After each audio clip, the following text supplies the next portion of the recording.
Madame, Monsieur, bon après-midi. Nous sommes le vendredi 25 septembre 2020. Bienvenue aux 12 heures. Diane Gassard, bon après-midi à vous. Good afternoon, Martin Wendengue. You will start with the headlines of the newscast. Rentrée scolaire 2020, barrer la voie de nos campus au Covid-19. Les ministères de la Santé publique et des enseignements secondaires affûtent leurs armes. Les pistes de solutions à découvrir dans le journal. Salon de l'action gouvernementale, fin de l'édition 2020 ce vendredi. Bilan des 4 jours d'échange et de partage et perspectives à suivre. En posture d'invité, ce vendredi, Djaïli Amadou Amal, l'écrivaine camerounaise nominée au prix Goncourt, vient feuilleter quelques pages de sa riche bibliographie avec nous. Et puis, en page magazine, immersion au cœur de l'activité d'écaillage de poissons à Garoua dans la région du Nord. Voilà pour les titres.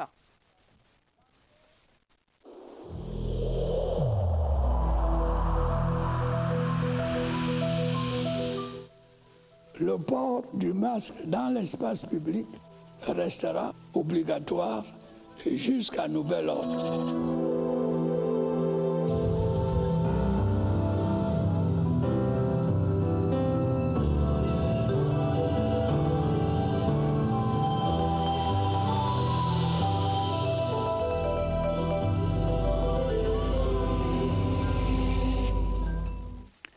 Good afternoon once again, and thanks for watching the Midday Bilingual Newscast. The International Day of Older Persons will be commemorated on the 1st of October. Prior to the D-Day, Cameroon is today launching activities for the 30th edition of the event. This year's theme is Pandemics, Do They Change How We Address Age?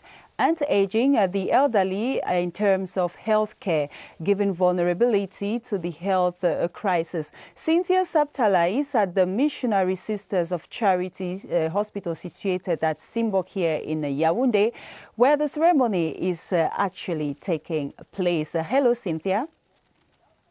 As you can see, Diane, the ceremony has just ended with the Minister of Social Affairs, Pauline Irene-Guéné, who just presided the ceremony, has left the event. This year's edition of the International Day of Elderly Persons, launched here in Yaoundé, is marked by the emergence of COVID-19 that has caused fear and suffering to many older persons, suffering because researchers have stated that the severity of illnesses from COVID-19 increases with age and also increases with those having underlying medical conditions. Given the health challenges the elderly often face, this 30th edition gives an opportunity to rethink entirely the health care of seniors and emphasize on sensitization as concerns the specific needs, their specific needs, presenting propositions that reduce the disparity between the care given to the elderly in developed countries and those in developing countries, incorporating the impact of COVID-19 on these seniors in policies,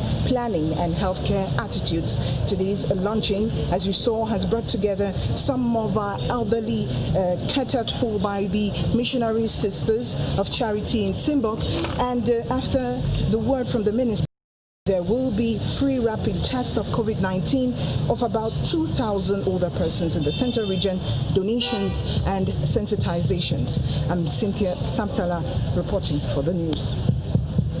Thank you so much, Cynthia Saptala. Will be having the details of that event in our subsequent news editions. And we move over to Kribi, where graduating students of the 14th batch of Senages Kribi in the South region will in a few minutes receive their end-of-course diplomas.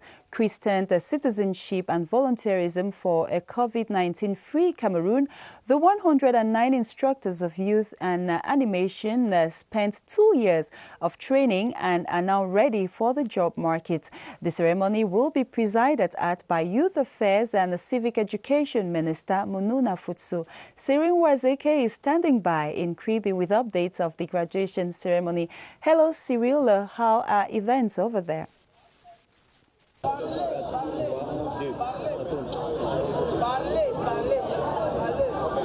Hello, Diane. You well said it. There are 109 youth and animation instructors here who are graduating today here in Kribi. There are 35 senior youth instructors, 35 youth instructors, and the 39 deputy youth instructors who are leaving from Senajes today.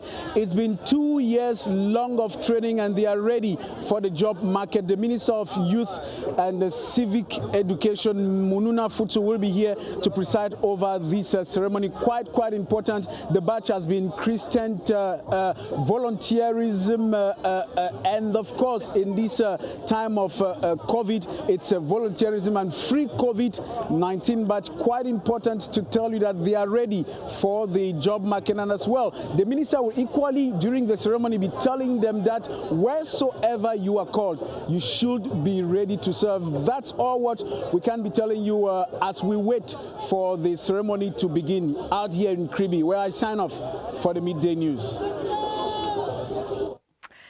Madame, Monsieur, vous regardez le 12h sur la CRTV. Merci d'être avec nous. Et cette note en ouverture, le ministre de la Jeunesse et de l'Éducation civique est à Kribi dans l'océan, région du Sud. Mununa Futsu préside ce jour la cérémonie de remise des diplômes aux 109 lauréats de la promotion 2018-2020 du Centre national de la jeunesse et des sports Senajes de Kribi. Ils sont 35 instructeurs principaux de jeunesse et d'animation, 35 instructeurs de jeunesse et d'animation et 39 instructeurs adjoints de jeunesse et d'animation qui font ainsi leur entrée dans la fonction publique camerounaise. Nous y reviendrons. Nous vous le disions en titre, la Journée internationale des personnes âgées se célèbre le 1er octobre prochain sous le thème « Les pandémies changent-elles notre manière de percevoir l'âge et le vieillissement ?» La semaine d'activité relative à cette 30e édition était lancée dans une structure d'encadrement des personnes âgées ce jour à Simbok, ici à Yaoundé. Cérémonie présidée par le ministre des Affaires sociales, Pauline Irène-Guéné. Nous retrouvons donc à Simbok notre reporter Barbara Padjama. Barbara, bonjour.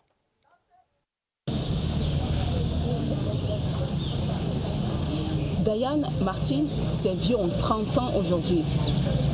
Bien évidemment, il s'agit de 30 années de lutte pour leur protection et leur considération dans la société. Avec le contexte de la pandémie, le ministre des Affaires sociales, Pauline Irène Guéné, est venu leur apporter le soutien du gouvernement face à la lutte contre le Covid-19. Elle n'est pas venue les mains vides. Avec elle, des kits sanitaires et alimentaires de la part du gouvernement pour accompagner ces personnes âgées qui sont les premières exposées dans la pandémie. Aujourd'hui, il s'agit évidemment du lancement de la semaine des personnes âgées. La journée en elle-même se tiendra le 1er octobre prochain et tout à l'heure après le lancement, il est prévu une table ronde qui va consister à sensibiliser ces personnes âgées et leur donner la parole pour connaître leurs besoins spécifiques et également leur donner des astuces pour lutter chacun à son niveau contre la propagation du Covid-19. Et également, tout au long de cette semaine, il est prévu des campagnes de dépistage du Covid-19 pour ces personnes âgées et les orientations se feront au fur et à mesure par le ministère en charge des Affaires sociales. À vous. Merci à vous, Barbara Padjama. Et nous allons couvrir toute cette semaine dédiée à la personne âgée jusqu'à l'apothéose le 1er octobre prochain. Comment faire face à la pandémie du Covid-19 pendant l'année scolaire 2020-2021? Le sujet est au menu d'un atelier de 2 jours portant sur l'actualisation et l'harmonisation des activités de santé scolaire qui s'est ouverte ce jour à Yaoundé. Cérémonie coprésidée par le Dr Manaouda Malachi, ministre de la Santé publique, et le professeur Pauline Nalovalionga, ministre des Enseignements secondaires. D'autres détails avec Michel Renaud-Ouanja. Réduire les cas d'infection et de transmission au Covid-19 et autres maladies pendant l'année scolaire à venir reste un impératif. En cette veille de rentrée scolaire, les assises de Yaoundé, conjointement organisées par le ministère de la Santé publique et le ministère des Enseignements secondaires, permettent aux experts de déployer des stratégies de prévention adaptées au milieu scolaire. L'aspect alimentaire ayant un impact dans la prévention, un guide d'éducation nutritionnelle propre au contexte camerounais a été présenté. L'âge auquel on peut faire une prévention efficace, c'est l'âge où on a la plasticité du comportement, c'est l'enfance et l'adolescence. Donc faire de la prévention de ces maladies dans l'enfance et l'adolescence, c'est le gage du succès. La mise en œuvre de la stratégie, mise sur pied par les experts, reste un atout. The Ministers of Secondary Education and Public Health have pledged their commitment to minimize the upsurge of the novel coronavirus and other diseases during the upcoming school year. They were speaking during a workshop to update and standardize health activities in the school milieu. The workshop was chaired by both the Minister of Public Health, Manauda Malashi, and the Minister of Secondary Education, Professor Pauline Nalova-Lyonga. Our reporter, Victor Siga, was there and brought back these details. Schools in Cameroon will be resuming on October 5, and COVID-19 remains a threat. This workshop, jointly organized by Public Health Minister and Secondary School Boss, is to keep their commitment to contain the spread of the pandemic and other disease in the secondary school milieu. The pandemic has come to Cameroon and it has affected the educational sector, but it is going back. And what I want to say is that this pandemic is so connected to health. And as I said, if a child is not healthy, a child cannot learn. If the teacher is not healthy, the teacher cannot teach.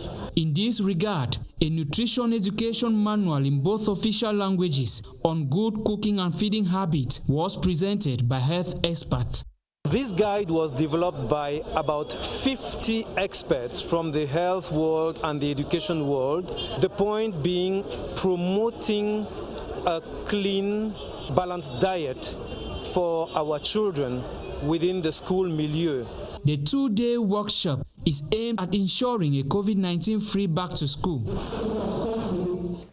And we know that the pupils and students back at home are getting set for the 5th of October.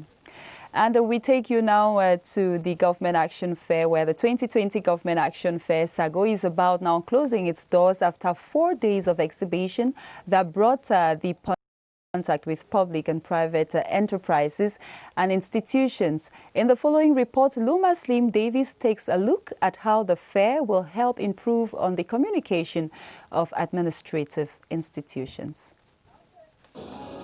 Communication, and better still, persuasive and productive communication is important in achieving desired results in every endeavor where people are the target. The Government Action Fair offered this opportunity. We have many youths outside who are from the universities and secondary schools. They are job seekers, but they are not qualified. We think this SAGO is an occasion for us to better communicate, to show them to opportunities which can help them to better have a job. The yearly event puts the public in direct contact with service providers, be it in the public or private sector. For our ministry, the Ministry of Employment and Vocational Training, we can better communicate, and we can also help youth, especially, to get new information concerning job opportunities and government strategy to help them to find job and to be at ease in our country. The Government Action Fair 2020 has come and gone, but the outcome stays and will remain for a while. And from one fair, we take you to another. The first edition of the Orientation and Training Fair for Future Professionals, dubbed FOFOMA, has been launched in Yaoundé. While launching the fair at the esplanade of the Reunification Monument here in Guaikele, Yaoundé, the Inspector General at the Ministry of Employment and Vocational Training, Jean Kilbat, encouraged youth to make the best out of such sessions meant to curb unemployment in Cameroon. Gerald Nanji Yambe was there and brought back this package.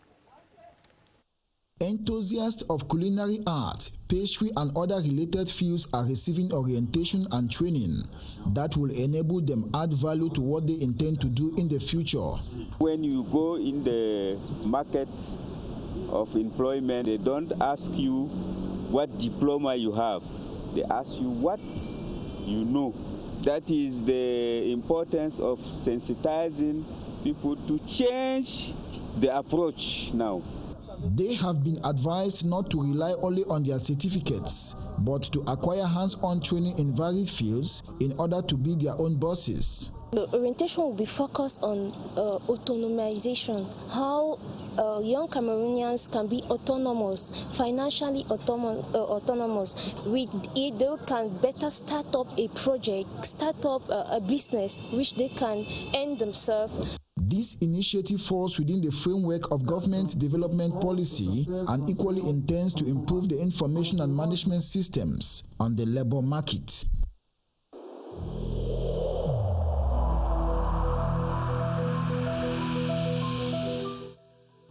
The wearing of face masks in public places will be mandatory until further notice.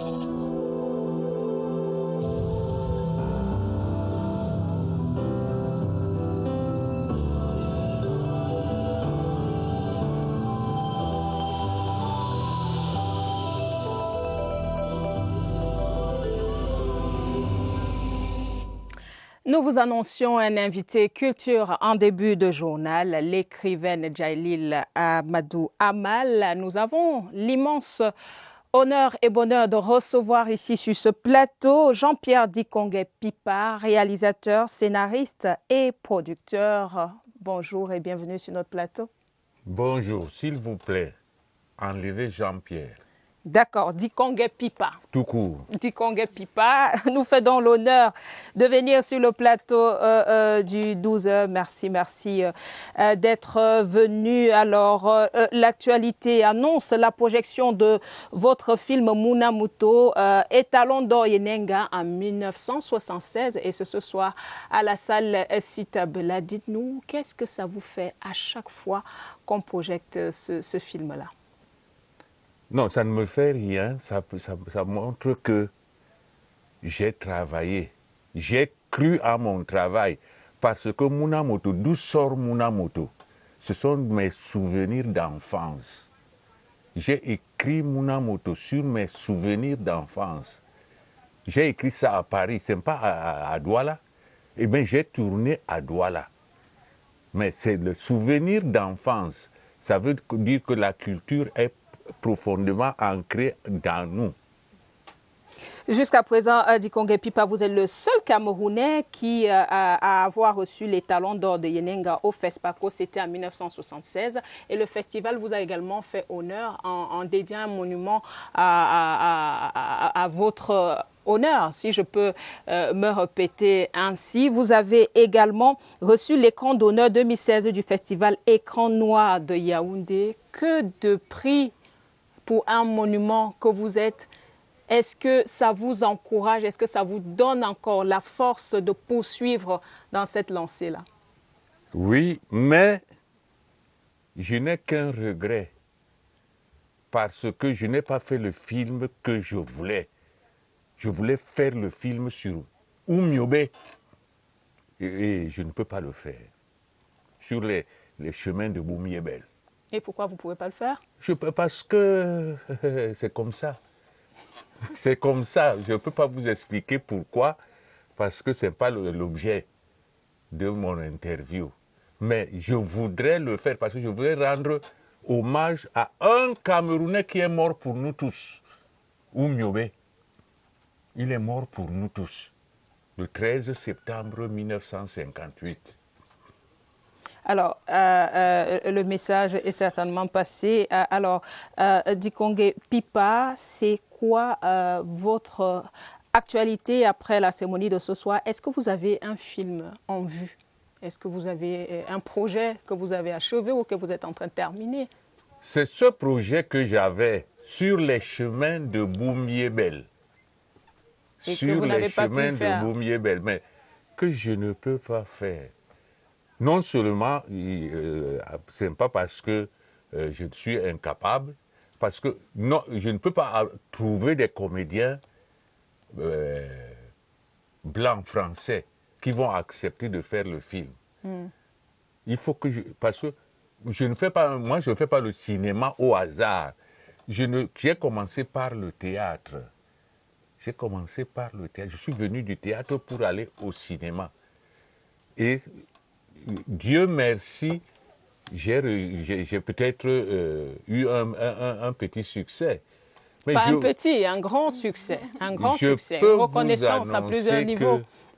Le premier prix que Munamoto a gagné, c'est le Festival international de l'ensemble francophone à Genève, le FIFEF. Bravo, bravo encore à vous, Dikongé. En 1974. Bien noté, merci à vous encore, Dikongé Pipa, d'être venu partager ces informations avec nous. La CRTV sera bien entendu à la salle Cita Bella ce soir pour revisiter avec tous les cinéphiles de Yaoundé ce chef-d'œuvre qui a fait de vous ce que vous êtes aujourd'hui, Munamoto. Merci beaucoup. Et vous comprendrez pourquoi. Venez voir Munamoto pour comprendre. Et nous serons là, Dikongé Pipa. Surtout la femme africaine doit voir Munamoto pour comprendre ce que je parle de mes souvenirs d'enfance. Merci, nous serons là et nous serons là ce soir. Et vous allez voir. Vous ne partez pas, vous restez avec nous, Dikongé Pipa. La suite, Diane Gassa. We continue this time with us where an initiative to promote income-generating activities in communities, common initiative groups, has been created in Bankomo. The Korean International Cooperation Agency, KOICA, Cameroon, launched the initiative in Bankomo. Victor Siga has the details of that event. The project is nursed by the Alumni Association Cameroon in partnership with the Korea International Cooperation Agency, KOICA. It intends to extend its support to the underprivileged of rural communities, the reduction of poverty being their concern. When you start small, you become great. That's why we saw that we could extend this good information to our underprivileged borders of Bankomo and see how they can maybe develop, improve themselves. The project, worth over 1 million CFA francs, will help the members of the poultry farming common initiative groups of Bankomo improve their living conditions by creating employment among jobless youth through the rearing and selling of the chicks. The principal message is to use things well and to be a model for others organizations. Some 500 chicks, 20 bags of feed and other items were handed to the population for a start. Madame, Monsieur, merci de votre fidélité aux 12 heures. Cette fidélité nous honore. Djaïli Amadou Amal est la deuxième invitée culture de ce vendredi. L'écrivaine camerounaise est nommée au prix Goncourt en France et son livre « L'art de partager un mari » est inscrit au programme des classes de terminale cette année. Djaïli Amadou Amal s'est entretenu avec Eric Laouna. On regarde. Merci de nous retrouver dans le cadre de l'invité du 12h. Aujourd'hui, nous avons l'insigne honneur de recevoir Madame Djaïli Amal Amadou. Elle est nominée dans le cadre du prestigieux prix Goncourt, le prix littéraire mondialement reconnu. D'entre deux jeux, Djaïli Amal, merci déjà d'être l'invité du 12h. Qui est Djaïli Amal Amadou? Merci de m'inviter. C'est toujours très difficile de parler de soi. Je suis, comme vous l'avez si bien dit, originaire de l'extrême nord du Cameroun. Et voilà, je suis à mon 3e roman. Et je suis cette année nominée au concours. L'année dernière, le même roman qui était publié aux éditions Proximité sous le titre Mounia, les larmes de la patience, avait été lauréat du prix de la presse panafricaine au Salon du Livre de Paris et puis du prix Orange du Livre en Afrique. Et puis voilà, je suis fière de représenter le Cameroun, bien évidemment. Mais le prix qui nous réunit ici est l'ouvrage, à savoir celui pour lequel vous êtes nominé. Pouvez-vous nous le décrire spécifiquement? Quelle en est la principale problématique? Eh bien, le roman Les Impatientes, repris donc aux éditions Emmanuel Colas en France, est donc nominé au prix Goncourt cette année, au prix Goncourt des lycéens et au prix Goncourt des lycéens italiens. Donc, c'est un livre qui parle tout simplement de problématiques des femmes et des violences faites aux femmes. Le mariage précoce et forcé comme violence par l'héroïne Ramla, la violence physique et le viol conjugal décrit par Hindou, et puis les violences psychologiques, la polygamie décrit par la troisième héroïne Safira. C'est tout simplement un roman qui parle et qui explique les problématiques que rencontrent les femmes dans cette grande zone du Sahel. Dans le cadre de vos multiples ouvrages, il y en a justement qui sont au programme scolaire. Pouvez-vous nous les décrire brièvement? Mon roman Walandela de partager un mari, publié en 2010, d'abord aux éditions Ifriqiya au Cameroun, ensuite aux éditions Proximité, avait eu le prix Prince Claus, ce qui avait valu à l'ouvrage d'être traduit en arabe.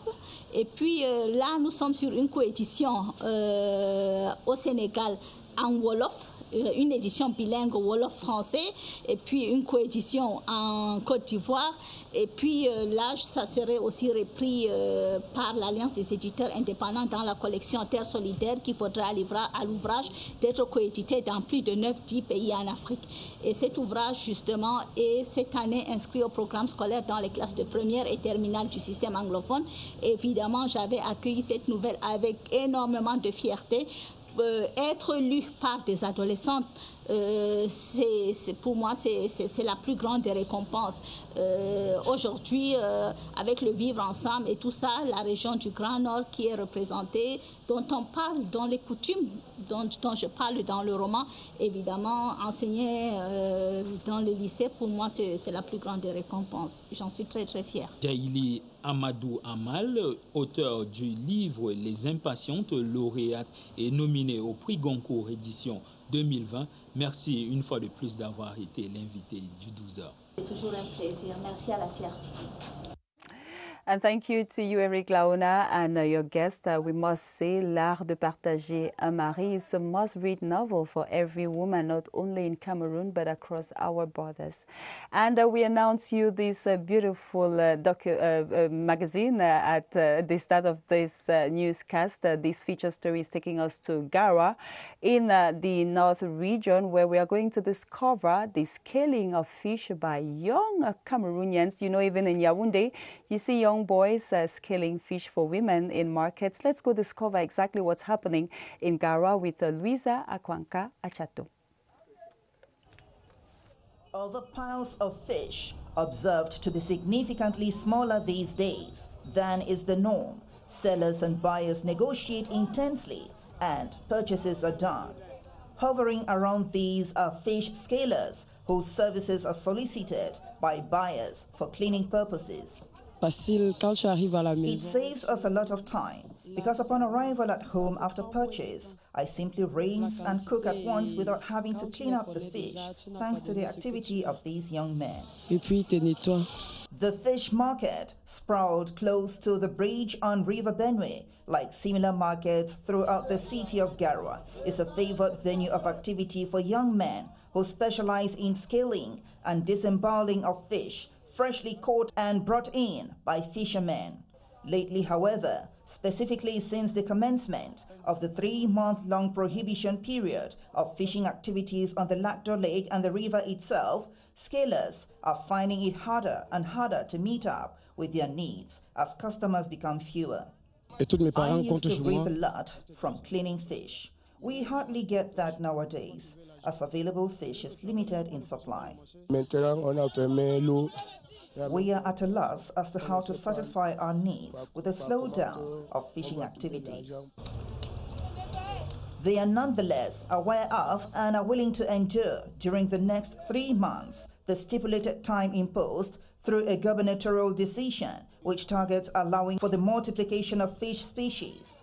The young men look forward to the time when all activities would resume normal frequency once the prohibition period comes to an end on September the 30th, 2020. and that will be in a few weeks or a few days, because that will be on the 30th of September. Thank you so much. It's with these beautiful images from the North region that we call it quit on this edition of the Midday Bilingual Newscast. The weekend teams will be here tomorrow. Martin Well-Dengue and myself will be yours again next week. Et rendez-vous, madame, monsieur, lundi, 12h. Très bonne dégustation à vous qui êtes à table. Bon week-end en compagnie de nos programmes. Et à lundi, 12h.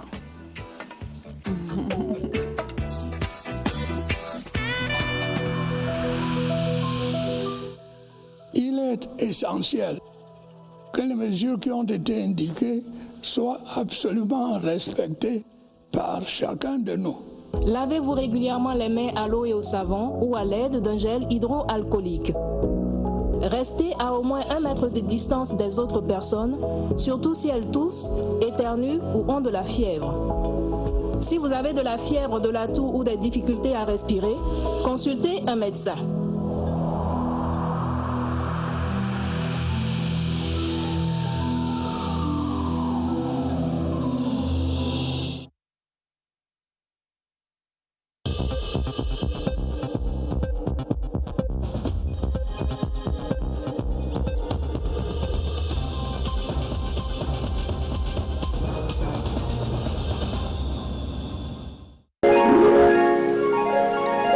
CRTV News, ici, toute l'info.